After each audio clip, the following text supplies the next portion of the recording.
Damn,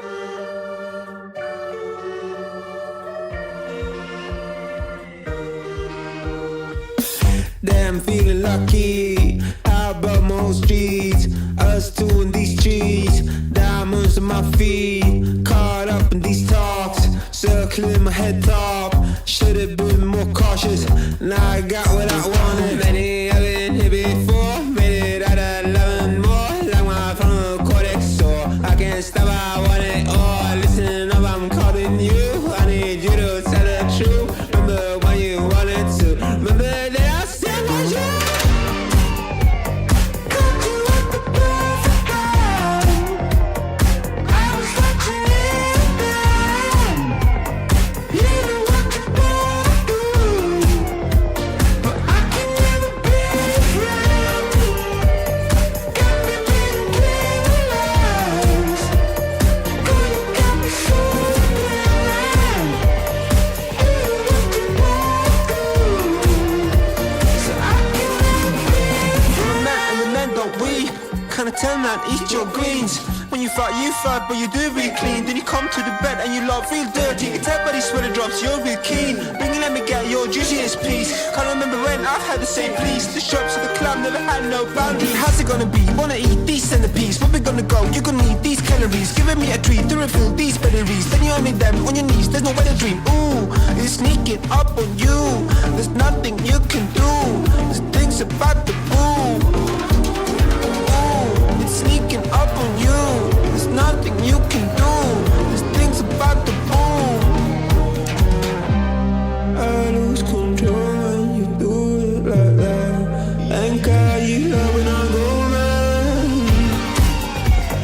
Got you at the perfect time.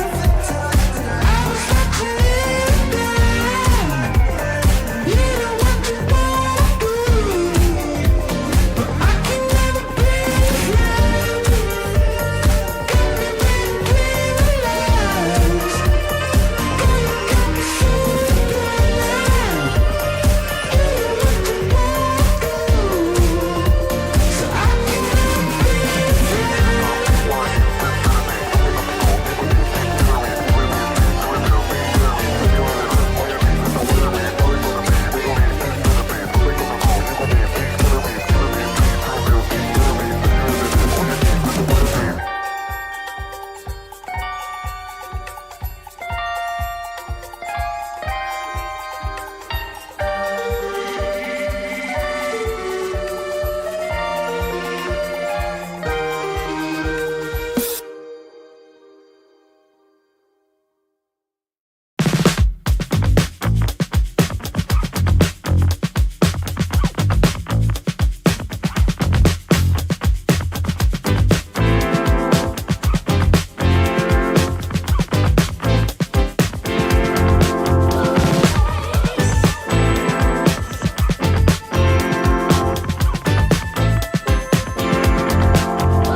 You call me up just to bring me down, and I cannot take it for a second round.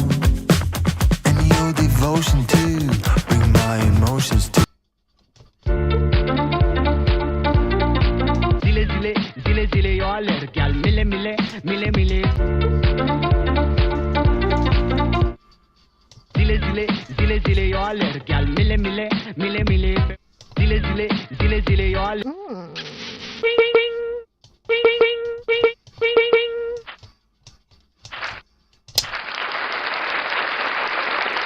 I knew I'd find the button somewhere.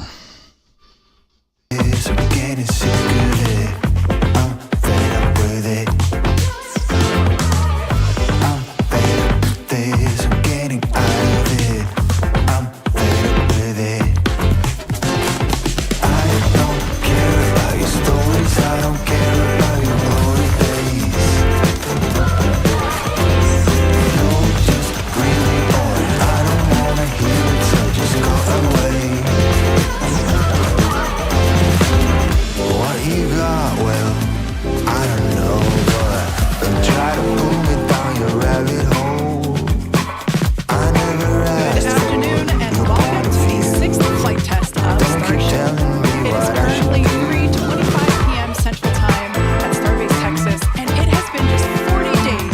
last launch of the world's biggest rocket. We're targeting our first afternoon Starship liftoff just 34 minutes from now, and that will occur at 4 p.m. Central Time. Now, this timing will bring us daylight views of the ship splashing down on the other side of the world. I'm Kate Tice, Senior Quality Systems Engineering Manager here at SpaceX. And I'm Jessie Anderson, a Senior Structures Engineering Manager, and we are joining you live from SpaceX Hawthorne. On Flight 5, we promised you maximum excitement, and Starship delivered in what had to be one of the most memorable moments in my time here at SpaceX. Same. Like so many of you, we were in utter shock as we watched that historic booster catch unfold, and we're back today to try and do it all over again. As Kate mentioned, it's been just over a month since Flight 5, making this our quickest turnaround yet between Starship flight tests. Our ultimate goal is to get that turnaround time down to hours. Following Flight 5, the SpaceX team went to work, immediately implementing lessons learned into the vehicle and tower's hardware and software systems for Flight 6. This is what rapid iteration looks like. We gather real data from these test flights and turn around and fly again as soon as possible. This is the process that is bringing us the rapidly reusable Starship that will soon be taking us to the Moon and Mars. Flight 5 proved that we can safely bring the booster back to the launch tower, which is a key factor in driving rapid reusability, and land ship with a high-precision splashdown in the Indian Ocean. We'll be taking you through today's test objectives in just a moment, but first, let's check in with Dan, who is on the ground just a few miles from the pad at Starbase with the best views. How's it going, Dan? Hey, Jesse, it's going fantastic. I got a couple hundred of my best friends out here ready to watch this launch and hopefully another catch today. But welcome everybody back to Starbase for another Starship launch. I'm Dan Hewitt. Got Launch Control Center right behind me, tower just about 6 miles over that shoulder. It has been a pretty quiet countdown. Not a lot of chatter on the loops right now as we are into prop load, and we are counting down to the very top of our window at 4 p.m. Central Time, so just about 32 minutes from now.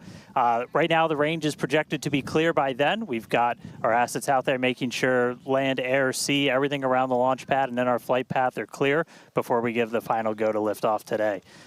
We got through the weather poll. Everything was looking great. A little breezy today, but well within our constraints for both launch and catch criteria.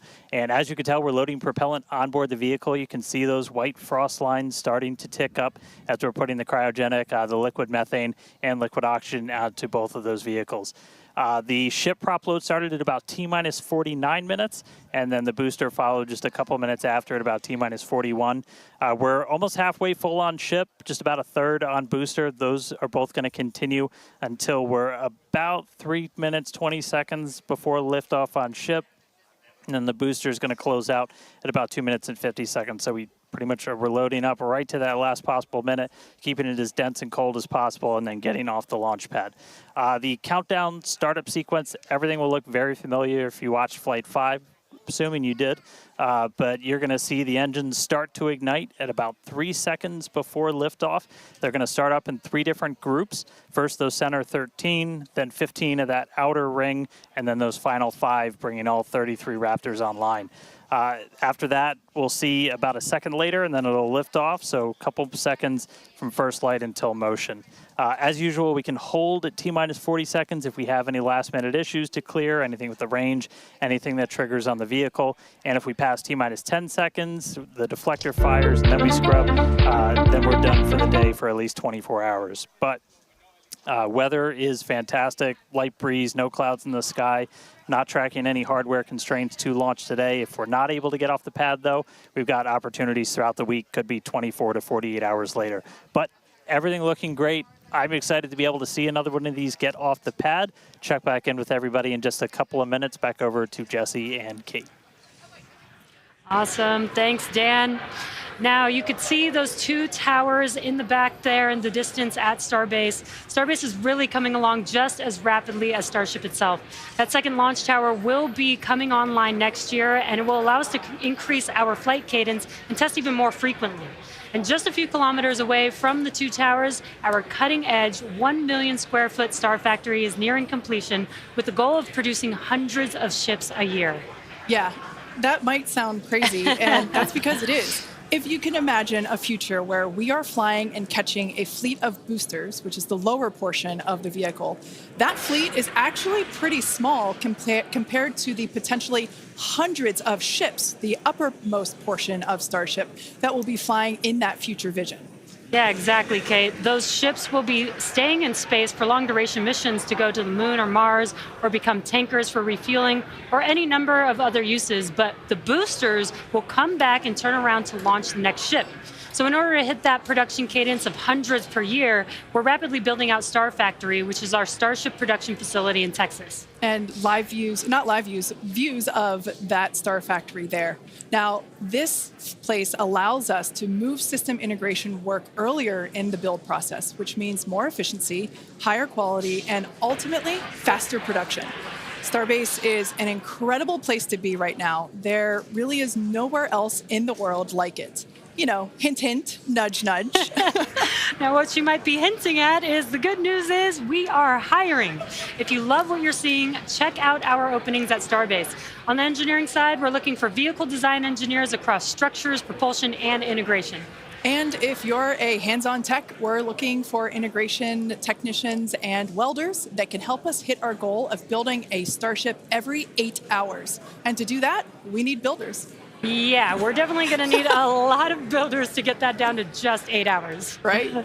Now, beyond that, in order to keep Starbase growing, we have all kinds of roles, from baristas to HVAC technicians to EMTs. So chances are, if you're looking, we have a place for you.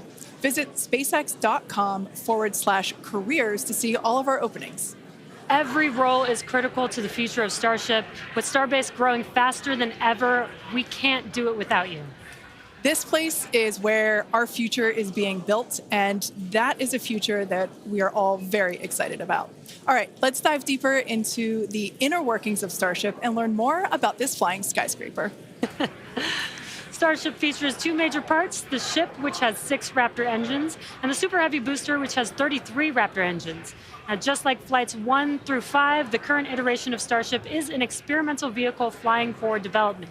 And with a few planned upgrades, Starship will have 3 times the thrust of Saturn V at 10,000 metric tons of thrust, plus the added benefit of full reusability. Starship 2 will be capable of carrying more than 100 tons to orbit, and Starship 3 will be able to lift more than 200 tons to orbit. Now, the amount of mass we're able to launch per rocket is crucial to creating a self-sustaining city on Mars. Exactly. And speaking of launch mass, we should probably acknowledge the elephant, banana, in the room, and our today's secret payload. Okay, so 2 things here. The first is, remember on Flight 5, we had a giant Mechazilla decal where the banana is today.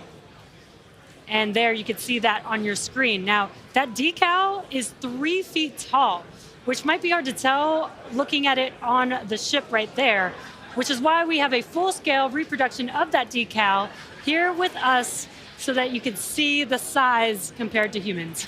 Yeah, it is bigger than you think it is. Like Jesse said, it's 3 feet high, and this is full scale, just like the one that was on Flight 5. Now, it is hard to follow Mechazilla, but I do have one better. Bananas have been used for quick visual comparisons for quite some time, and our teammates thought it was time to bring the venerated yellow fruit to Starship. Today, we're flying Starship's first ever physical payload, which is, as you might have guessed, is a banana. That's a live view inside Starship, and if you look closely, you can see our stuffed banana payload, which is doubling as today's zero gravity or zero-G indicator. And while this payload will remain inside the vehicle at all times and will not be deployed today, it did give us a chance to do a test run of payload approval processes with the FAA. And that's something that we're hoping to do next year if we start flying our first Starlink satellites on Starship. Godspeed, banana. Some additional size for context, you can see on your screen a Starlink Mini next to a banana for scale. And to get an even better sense of how big Starship is, let's take the average size banana next to the average size human, which is about 2 meters high. Towering over our average human is the length of the Millennium Falcon, which comes in at 35 meters. Our Falcon 9 rocket with the payload fairing attached is double the size of the Millennium Falcon at 70 meters, and nearly twice the size of that is the fully integrated Starship at 121 meters tall. The ship is about 50 meters, and the Super Heavy booster alone stands 71 meters tall. And we do have plans to make the ship and booster even taller in the future. And yeah, it might be hard to imagine that because it's pretty big already. Now, Starship's first stage has a diameter roughly 2.5 times that of Falcon 9, and as you can see on your screen, with 33 much larger Raptor engines. I love this view. This is looking up at the aft end of Starship there at the engine bay. Now, moving up the rocket, the ship features 6 Raptor engines, 3 sea levels and 3 vacuum engines, which are optimized to operate in the vacuum of space. The ship is designed for vertical takeoff and landing on any hard surface, like the surface of the moon, for example. This ship is also outfitted with 4 flaps to help aerodynamically control the vehicle's attitude during atmospheric flight and enable a precision landing. To reach full reusability, the ship must survive re-entry not just once, but multiple times. It took the teams at SpaceX about 3 years to develop the heat shield on Starship, and development for improvements is still ongoing. The ship's heat shield is composed of thousands of hexagonal ceramic tiles designed to insulate the vehicle during atmospheric entry, where temperatures can be as high as 2,600 degrees Fahrenheit or over 1,400 degrees Celsius. The tiles are something we iterate on every flight test as we build towards a heat shield requiring no refurbishment between flights to unlock rapid reuse. And the teams have actually already begun testing the heat shield tiles in environments simulating Mars atmospheric entry conditions, which we'll see more of in just a few minutes. You know, slightly different than coming back to Earth. Just slightly different. And in between the first and second stages is our hot stage, which we saw in action on flights 2, 3, 4, and 5. So let's recap that last flight to understand. Dunko! I Dunko! 15th Starship successfully lifted off at 7:25 a.m. Central Time from Starbase, Texas. A gorgeous sunrise ascent that was fairly quickly followed by the hot stage separation maneuver, which we see here, as well as on multiple previous Starship flights. The booster then performed a flip maneuver, boost back burn, and then we jettisoned that hot stage, which you see there. The booster then performed its boost back burn, which brought it back on a trajectory to the launch tower, back to the Gulf Coast. We can see here the booster descending through the Earth's atmosphere. It broke the sound barrier again as it was coming back through. Those Raptor engines relit, and then the moment that made us all lose our minds, the booster came back for a successful first ever catch by the chopstick arms back at the exact same launch tower that it launched from. It was insane. As you can see, we all went bananas. And you did too, probably. Thousands of distinct vehicle and pad criteria had to be met, and thanks to the tireless work of the entire Starship team, we succeeded on that first attempt. And while that all was happening, ship was continuing to coast towards the Indian Ocean.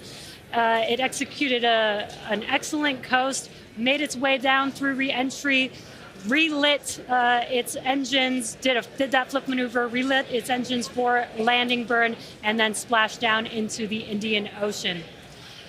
Now that whole flight test concluded, that splashdown 1 hour, 5 minutes, and 40 seconds after launch.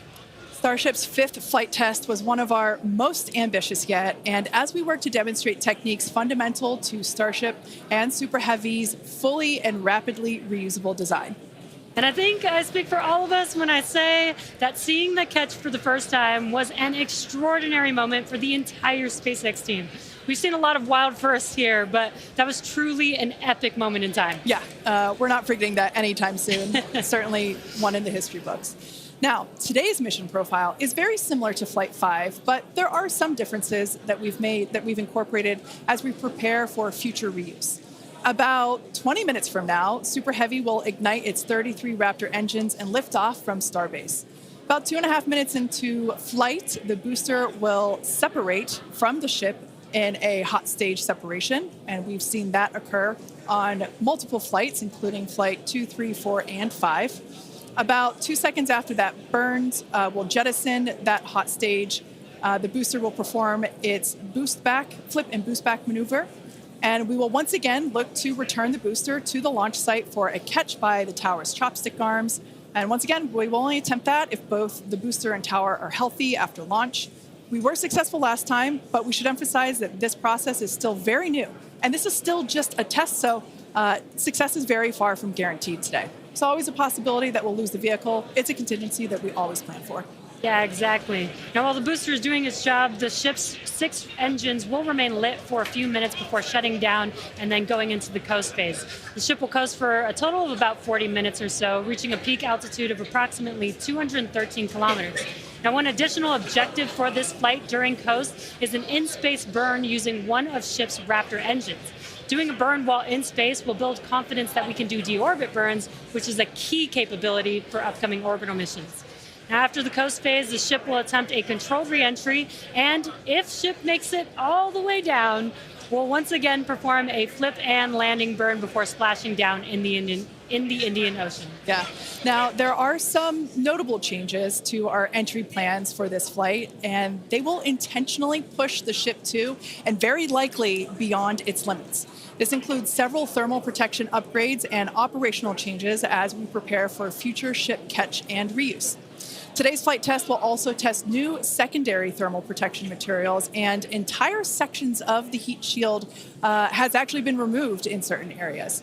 And on top of all of that, we're going to fly the ship at an aggressive angle of attack once it's moving slower than the speed of sound. Now, this means we'll be flying nose down instead of our usual belly flop orientation during final descent. This will no doubt stress the limits of the flap's ability to maintain control, but it will be a chance to get real flight data on what our limits actually are. So, to put it as bluntly as possible, do not be surprised if this is not a smooth flight to splashdown today. We are intentionally looking for how far we can push and discover the vehicle's true limits as we plan for future ship return and catch. And even though ship recovery is not expected today, the telemetry and data we receive all the way to the end is what we're looking for and what will help us get to a rapidly reusable Starship of the future. Now, just like Flight 5, one of our objectives for Flight 6 is attempting to return the booster to the launch site to be caught by the tower. The booster for this flight has upgrades to add redundancy across its propulsion system, increase the structural, as well as increasing the structural strength in a few spots. We've also implemented a few changes across both ship and tower to try and speed up the post-catch timeline. Returning vehicles to the launch site leverages the same hardware that we use for stacking ahead of flight, making our infrastructure multi-purpose. And in order for us to achieve that rapid reusability that we keep talking about, we need a quick turnaround. And you can't get much faster than returning the launch vehicle right back there to where it needs to launch from again. Exactly. In this video, you can see our original render of booster catch alongside the actual footage of catch from Flight 5. This video is just mind-blowing to see the predicted versus reality. And just like the last flight for today's booster catch, there are thousands of criteria that need to be met in order to proceed with catch. Automated checks have to indicate we have a healthy booster and a healthy tower, and the flight director must issue a manual command which is informed by manual checks from the flight control team. If this command is not sent prior to the completion of the boost back burn, or if automated health checks show unacceptable conditions with Super Heavy or the tower, the booster will default to a trajectory that takes it to a landing burn and soft splashdown in the Gulf of Mexico. I remember when we first heard the call out that tower was go for catch on Flight 5, and wow, I still get goosebumps when I think about that moment. Now, for today's test, just like Flight 5, we're only going to catch if everything on the booster and the tower checks out after launch. As always, we accept no compromises when it comes to the safety of the public and our team. And so to that end, the area around the pad and the flight path are cleared in advance. A lot of things have to go right in order to line up the booster catch. So if all criteria is met, we will attempt the catch, but there is a chance that we may not. Either way, we'll be getting tons of in-flight data, which is extremely valuable. Exactly. That first catch was pretty epic, though. So like you, we'll be keeping our hopes high to see another one this afternoon. Now, Dan, you got to see it in person last time. Are you mentally prepared for a possible round two? I mean, probably not. That was pretty hands down the coolest thing I've ever seen. And the fact that we're going to do that every time now breaks my brain a little bit, but it was absolutely incredible. One of the unique aspects with Super Heavy coming back is it does generate a sonic boom. This is something commonly associated with reusable spacecraft. It's coming in faster than the speed of sound and then slowing down. It creates that pressure wave that builds up, and then when it reaches you on the ground, that rapid change in pressure is that quick thunderclap sound that you hear. Now, generally the only effect is that thunderclap sound, but if you're not expecting it, it's definitely going to get your attention, and we were able to hear it last time. The impact of, or how loud it is, changes pretty dramatically. And in this video, you can see as we were descending, and there was kind of that quick triple pop that you heard. Now that was picked up from closer to the pad. Most people at our distance and further away, you're only going to hear one or two as they're happening kind of so on top of each other that it might just sound like one big bang. But as I said, that's something that's only associated with spacecraft being reused. We hear it with Falcon 9. We heard it during shuttle, and looking forward to hopefully hearing it today. Just a quick status check, though. We're about 85% full on ship, almost 2/3 of the way full on booster, continuing to count down about 13 and a half minutes, a little under that, until we lift off today. But still looking good. I'll check back in with you guys in a few minutes. Back over to Jesse and Kate. Thanks, Dan. Yeah, I think Dan said it really well when it really does hurt the brain to think that this is going to be the norm, that this is just the beginning. Every one of these flights is a step closer to a fully operational Starship that will take us beyond Earth orbit. And with our pace of rapid iteration here, the Moon and Mars are not nearly as far in the future as you may think. In fact, we're planning to send Starships to Mars as soon as 2026. Which is when the next Mars transfer window opens, which is under 2 years from now. Now, you might be familiar with the Starlink logo, which you see there on your screen. It's an iconic representation of the Mars transfer orbit, also called the home and transfer orbit. This transfer window, or the time between the time when Earth and Mars are closest to each other, opens every 26 months and is only open for about 2 to 3 months at a time for a vehicle with Starship's power. Lining up a launch to Mars is similar to how we launch to the International Space Station, where we time the launches to match the station's orbit. If we didn't do this, we would need more propellant and more time to get there. So the first opportunity we have to fly Starships to Mars, we plan to go for it. These first flight tests to Mars will be uncrewed and will test the reliability of landing in tech. If those landings go well, the first crewed flights will soon follow after that. Right now, our flight tests are focused on proving out reusability of both Super Heavy and Starship. In 2025, we'll continue that focus while also potentially flying our first Starlink missions and demonstrate capabilities central to our role in taking astronauts to the moon as part of NASA's Artemis program. Starship will be used to land astronauts on the lunar surface on NASA's Artemis 3 mission, which will put the first humans on the moon since 1972. One key capability will be the ability to refuel Starship on orbit, which you can see there on your screen, with a Starship prop tanker docked with a fuel depot. Next year, we're planning to test this capability by launching 2 Starships and having them meet up to transfer tons of cryogenic propellants. Now, when the time comes to land on the moon, Starship will link up with NASA's Orion spacecraft in lunar orbit, where astronauts will transfer over for their descent. Now, once on the lunar surface, they'll ride the elevator down in their Axiom EMU spacesuits from Axiom Space and leave the first footprints on the moon in more than half a century, kickstarting humanity's mission to establish a sustainable presence there. And coming soon to a moon base alpha near you, Starship Enterprise Edition. That is so exciting, and all the advancements that are going to come in order to enable all of that. Now, our rapid iterative development approach has been the basis for all of SpaceX's major innovative advancements, including Falcon, Dragon, and Starlink. Today, we're testing hardware and systems, and we need to know how they perform under the most extreme conditions. And what's more extreme than the flight environment? We'd much rather find the bugs and limits now during testing than later on when there's more on the line. And to reiterate, while we do determine an acceptable level of technical risk on our vehicle and pad to learn as fast as possible, we accept no compromises when it comes to the safety of the public or our team. So all of that to say, this is only the 6th of many future flight tests of Starship before it becomes fully operational. And we tend to do our testing out in the open, just like today. And that means people sometimes see when our hardware doesn't perform as we planned during that testing. And that's okay, because this is exactly what we are testing for, to physically see if hardware performance matches what we expect it to do or not. Even more with today's test flight, where we're purposefully pushing the ship beyond its limits. Starship development is also being aided by Starlink space-based connectivity. You might remember the Starlink panels that are incorporated into Starship, and you can see them there on your screen, those rectangular panels on Starship's nose cone. Starlink brings us the epic views in space and on re-entry, and also helps deliver us critical flight data engineers need to continue development. Yeah, Starlink continues to help us push the limits in space in the short term by providing great views and real-time data on our next few flights, particularly through re-entry, which spaceflight veterans know that is historically a period of blackout for all communications within spaceflight.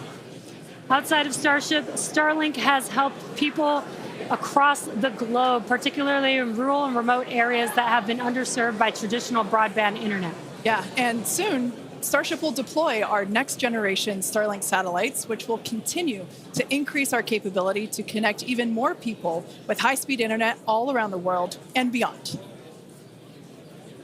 Now, as we continue to prepare for our next several flight tests, we recently performed a cryo-proof test of the Starship for Flight 7, our first operation with the vehicle debuting a number of major milestones. The ship has been stretched to make room for larger propellant tanks, increasing the propellant capacity from 1,200 tons to 1,500 tons. The forward flaps also got a redesign. They have shrunk in size and they also shifted in location, and both of these things will help better protect them during entry heating while still providing control. There's also a wide range of upgrades that will make the vehicle more reliable, adding redundancy to and the ability to operate for longer durations in space. One unique aspect of a trip to Mars are the different conditions ship will see when entering the Martian atmosphere. Now, it's difficult to simulate Mars's atmosphere when re-entering on Earth, so we've been testing a variety of heat shield materials inside a specialized plasma jet chamber at the University of Illinois Urbana-Champaign, where we're able to more closely simulate Mars's 95% carbon dioxide atmosphere. Aside from looking awesome, this is important testing. The intense heat of entry will cause the CO2 to break down into its base elements, exposing Starship to atomic oxygen, which increases surface heating and can cause materials to oxidize or start to break down. Spacecraft entering over Mars encountered more than twice the amount of atomic oxygen at their peak when compared to Earth, and that is certainly a unique challenge. As we continue to test, we'll learn more about what makes a great heat shield for Mars. All right, now that we're heading into the final minutes of the countdown, let's go back to Dan for the latest on the ground there at Starbase. Hey, Kate, afraid I have nothing but good news for you. We have a go from our range safety team. We are a little over 90% full on ship, almost 85% full on booster, and not tracking any holds to an on-time liftoff. So we've got about 3 more minutes of prop load. As long as the range stays clear, we don't trip any other holds, we might blow right past that T-minus 40-second mark and lift off right at the top of our window at 4 p.m. Central. So toss it back to you guys one more time, but fun part about to start, we are, a little under 6 minutes away from launch. All right, so we are continuing to progress now at 5 minutes and 43 seconds until liftoff. Now, once we pass the T-minus 40-second mark, a number of events are going to occur in rapid succession. The ground spin and ignition systems will come up to flight pressure, and the ship will go on to internal power. And then after that, the quick disconnect, or what we call the QD arm lockout, is removed in preparation for retraction shortly after T0. And once we pass the T-minus 40-second mark, we still have the ability to recycle the count under certain conditions back to T-minus 40 seconds and then hold there to assess what happened and if we can proceed again to T0. Exactly. However, once the water for the deflector system begins flowing at T-minus 10 seconds, any issue after that would be an automatic scrub for the day, as the teams would need to refill the deflector's water tanks as well as the propellant storage tanks over at the tank farm before we're able to make another attempt. Now, it is just so unbelievable that it's just been only a little over a month, and we are just a few minutes away from Flight 6. The crowd here is building up. We've got a much larger crowd here than when we were launching at 4 or 5 in the morning out here. So very exciting to have an afternoon launch to have all the employees here. Exactly. Now, just as a reminder, that T-minus 40-second hold, if we opt to use it, everything is still potentially go for launch. So nothing to be worried about there. At that point, basically up until T-minus 40 seconds, all aborts are just holds. This would allow the team to wait for final checkouts to assess propellant levels, engines, avionics, vehicle pressurization, range, weather. Occasionally we've had shrimp boats lingering in the past, but that doesn't sound like that is the case today. Yeah, not today. No shrimp boats, which is great. Everything so far is looking good. We're getting really excited here, just a few minutes away. We're going to go back, send it over to Dan in Starbase. How's it going, Dan? It is still going great, just coming up on about 3.5 minutes away, so we should be done with our prop load on ship momentarily. Then about 30 seconds later, we'll close out on booster. Our flight control team on board, or in the building just behind me, not on board. Some of them might wish they were on board.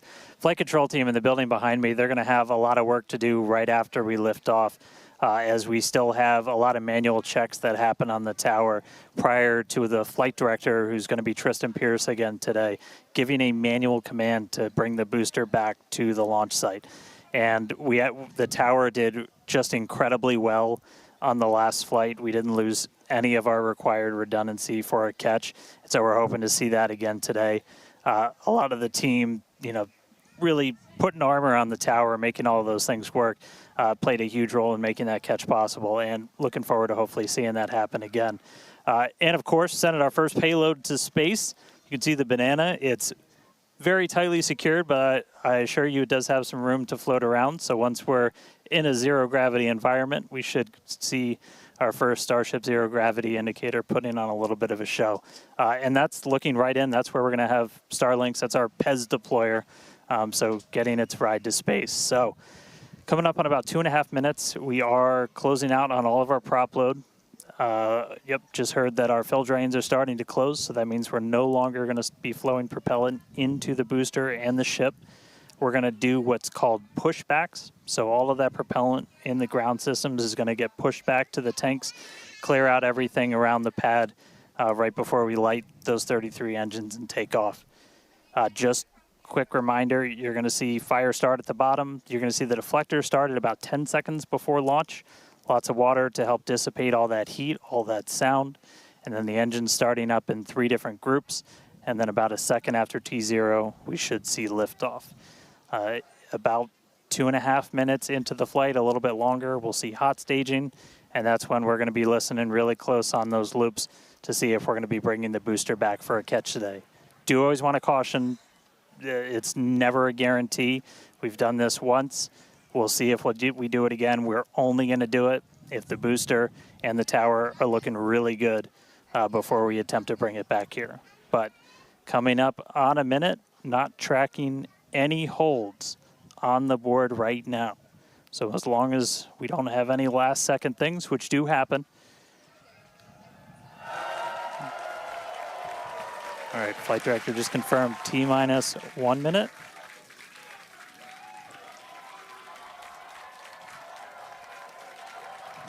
Key moment to look at in 10 seconds, that T-minus 40.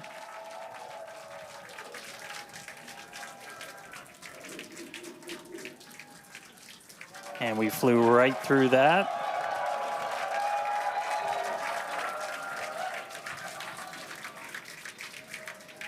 Flight directors go for launch. All right, we're now T-minus 20 seconds until liftoff of Starship Flight 6. This will mark our second attempt to catch the Super Heavy booster at the launch tower, as well as 10, 9, 8, 7, 6, 5, 4, 3, 2, 1.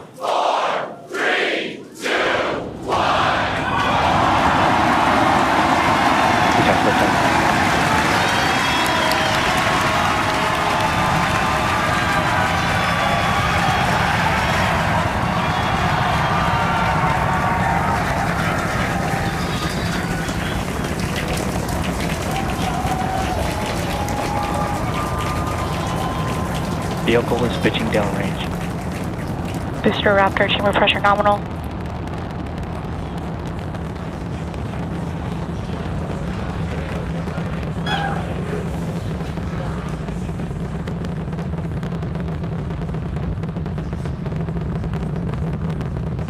Booster and ship, avionics, power, and telemetry nominal.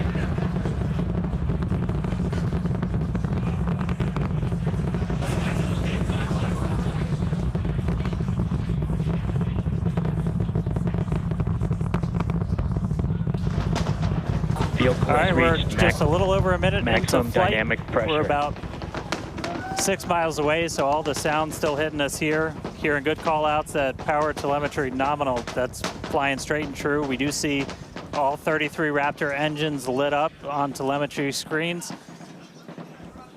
At this point, we've passed through that point of maximum aerodynamic pressure, that max Q. Now coming up in just a little over a minute from now is going to be hot staging. So we're going to see the 6 engines on the ship ignite while still attached to the booster. Just before that, we'll see all but 3 center engines on the booster shut down. In what we call MECO, it's most engines cut off instead of main engine. And so while we continue to watch it go up, a lot of our flight controllers looking at all the systems around the tower. Again, we have to send a manual command. Just about 30 seconds away from hot staging.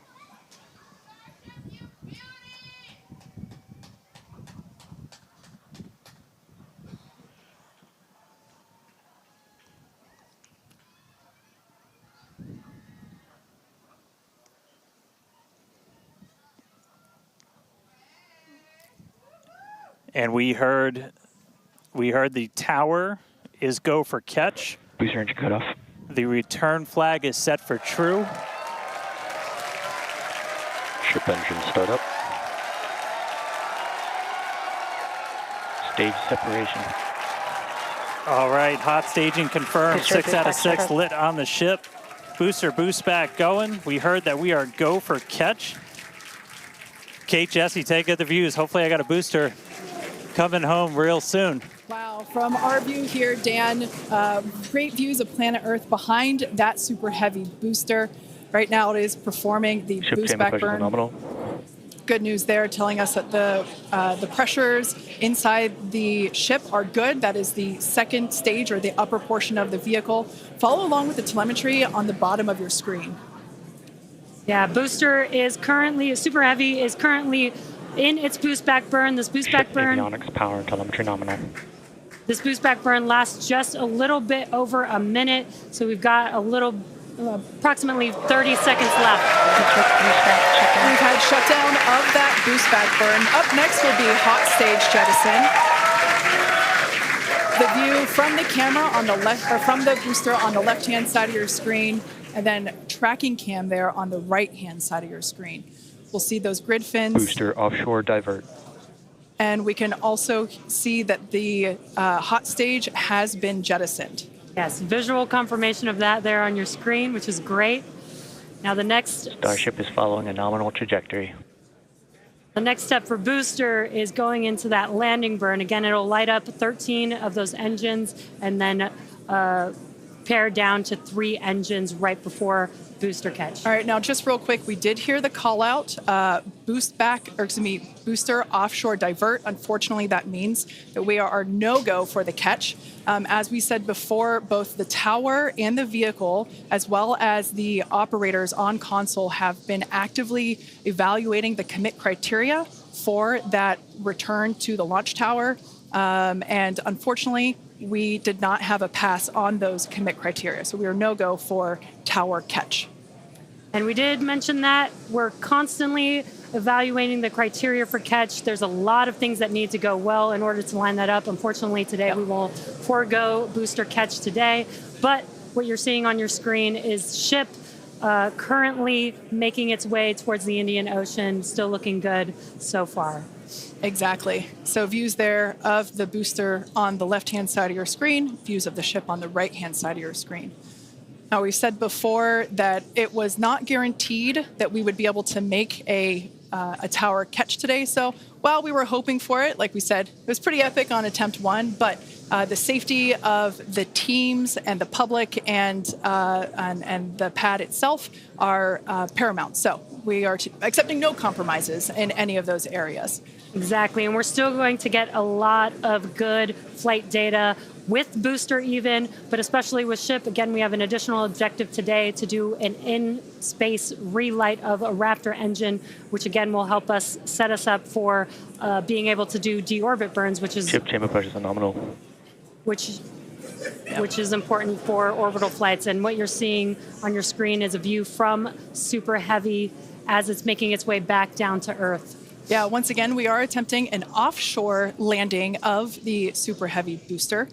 So we have seen this before, and it is still very fun to watching it come down for a soft splashdown off the Gulf Coast of Texas.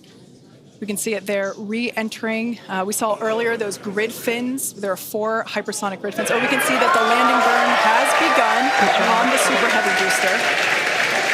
And same pattern, 13 engines will light, gone down to 3 just as we expected.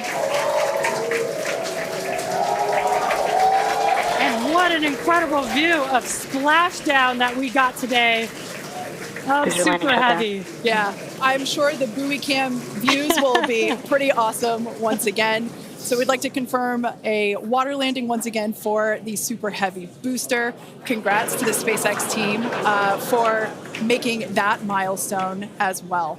Now, ship continues to look good. We can see that it is, while all of that was happening,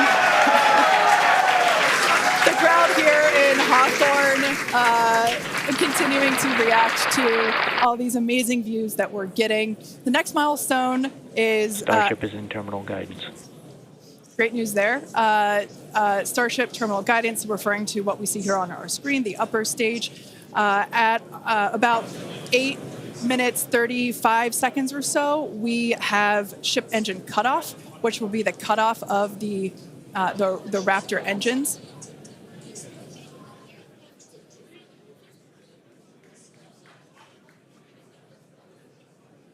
We can see on our screen ship giving us some incredible views brought to us by Starlink. This view is also very interesting because we can see basically the receding tile line that we referred to earlier, where we mentioned we have removed a number of heat shield tiles in order to test out and push the envelope on the ship and demonstrate what its capabilities are. Ship engine cutoff. And there we just heard call out for SECO, ship engine cutoff. Great news there. Everything continuing to look awesome for ship. Full view looking aft on ship here. Ship FTS is saved. Nominal orbit insertion. There's that call out we were waiting for. Confirmation of good orbital insertion for ship today. It has been a very exciting afternoon so far. We'd like to send it back over to Dan, who can give us that live view experience. Dan, once again, are you okay after witnessing another Starship launch? Yeah, totally fine. You guys have to be jealous. This is the only way to do this. This is fantastic. No, it was really cool to see it lift off 33 out of 33. Didn't go for the booster catch today. Initially, we were good, and then we tripped a commit criteria and did the offshore divert. So we went and did that water landing, as everybody saw. We'll dig into it a little bit more, but again, we've done it once, we've now done it twice. We're going to keep trying to do it, as this is just a core capability of Starship and what's going to make it so incredible. There's a lot left. We're just about almost 10 minutes into this flight, so about 50 plus minutes still to go. Ship nominal orbit, so it's on its way around the planet. It's going to attempt to do an in-space burn. We're going to light one of those Raptor engines, the sea level ones in the middle, just to help demonstrate that we can relight in that microgravity environment. Really critical for deorbit burns as we start to do some orbital missions in the not too distant future. And then following that, we'll see a ship entry maybe a splashdown. As you guys said, we're really going to be pushing ship on this one. We're pretty much intentionally putting it in places where we expect it might not do so great, and all that's to try and help us learn, see if we were a little too conservative, and then maybe that opens up more capability for when we start catching them. But I'll check back in with everybody in a little bit. I'm going to tune in and watch the ship fly around planet Earth, and hopefully we see it re-entering in the not too distant future. Back over to you guys. Thanks, Dan. Development testing, by definition, is unpredictable, which we saw with Super Heavy splashing down in the Gulf of Mexico today, but that is exactly why we test. As is standard for these tests, the area around the pad and along the flight path was cleared prior to launch, and we expect the road and beach to remain closed until further notice. Yeah, testing development flight hardware in a flight environment is what enables our teams to quickly learn and execute design changes and hardware upgrades to improve the probability of success in the future. Please do not attempt to approach the booster in the water for your safety as well as for that of our team that will be working on recovery. Now, we are going to continue though. The mission is not done. Exactly, the mission's not over, ship is still coasting, but it has been nonstop since liftoff, and with the booster having completed its job for the day, we are going to take a short break for the next 35 minutes or so while ship continues to coast before re-entry. Now, as with previous flights, Starlink may enable us to talk to the ship through re-entry with no communication blackout. Now, we are still testing Starlink during this phase of flight, so nothing is completely certain. Yeah, so if we do have views, we will be sure to bring those to you live. And of course, one of those views include that of our, as we said before, surprise payload, the Banana. And we are looking forward to it. So we're going to come back in a few minutes, around T plus 35 minutes.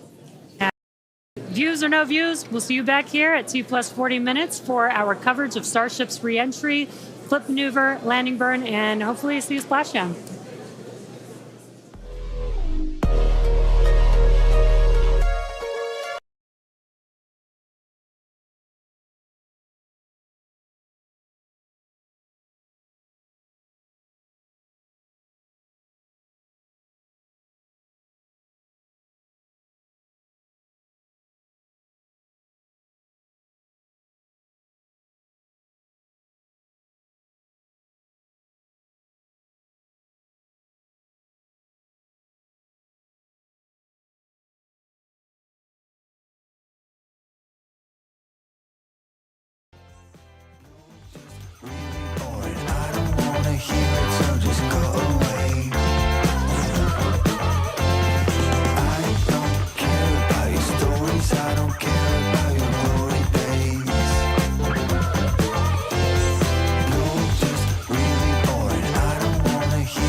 Ooh, yeah.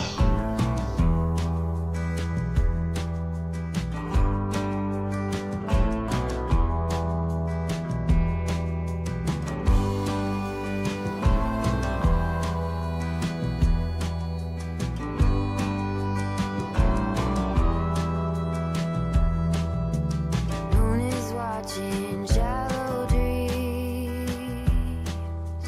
Night is rocking her to sleep.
say my first rodeo. I've been down this road before. All your pieces on the floor, and for that I love you more. I'm pulling petals off a flower, guessing who has lost their power. You say me and I say you. I'd like to tell you the truth. Baby, it's what I do. Baby, it's oh so cruel. But you won't ever be alone.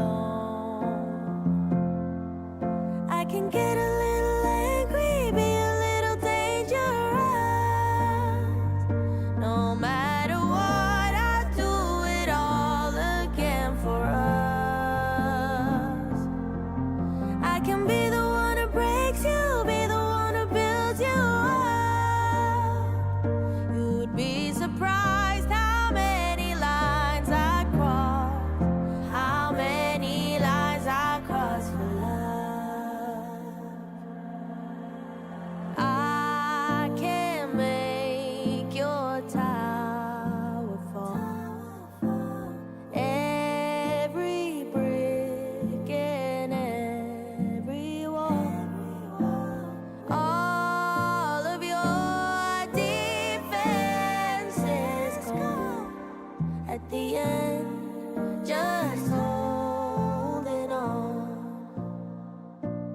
Baby, it's what I do. Baby, it's all so cruel. But you won't ever be alone. I can get a little angry, be a little dangerous. No matter what, I do it all again for us. I can be the one who breaks you, be the one who builds you up. You'd be surprised how many lines I cross, how many lines I cross for love.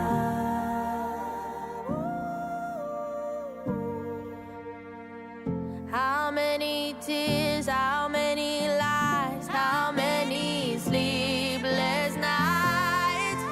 I can get a little angry, be a little dangerous. No matter what, I do it all again for us. I can be the one who breaks you, be the one who builds you up. You'd be surprised how many lines I cross, how many lines I cross for love. How many lines I cross for love. How many lines I cross for love.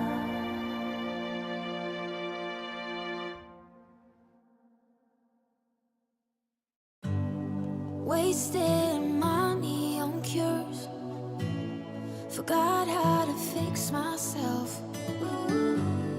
They say that time is free, then why is it so precious?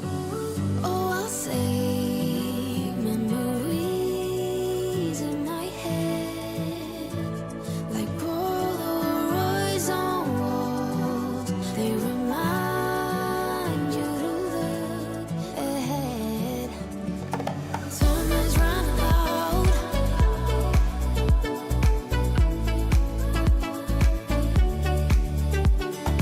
Time is running out.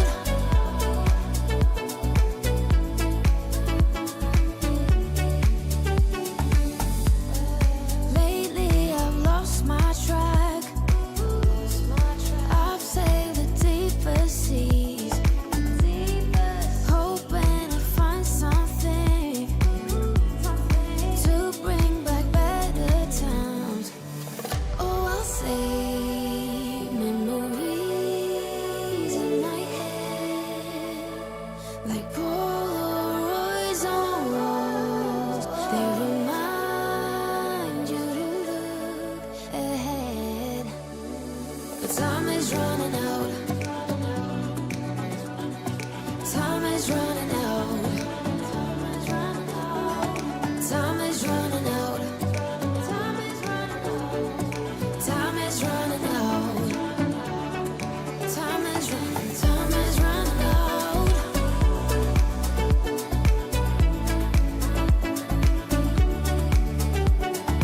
Time is running out.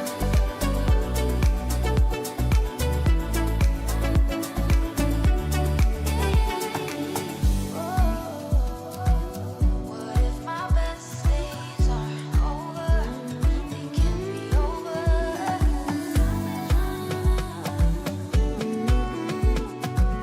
They can't be over now. Time is running out. What if my best days are over? They can't be over now.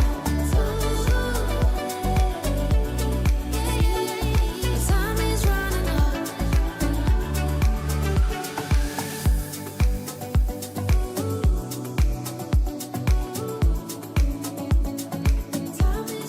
out.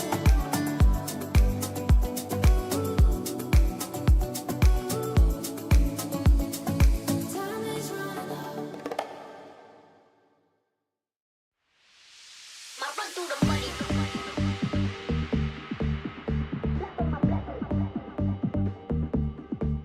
My run through the money.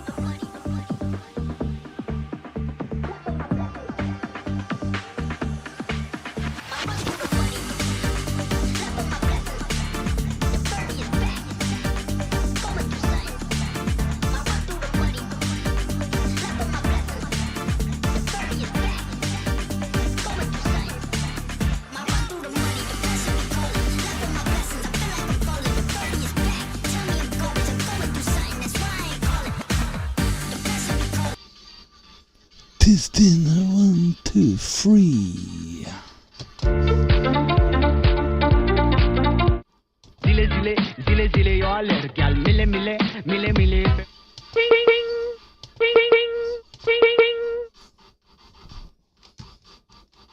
Ah, well, back to the music.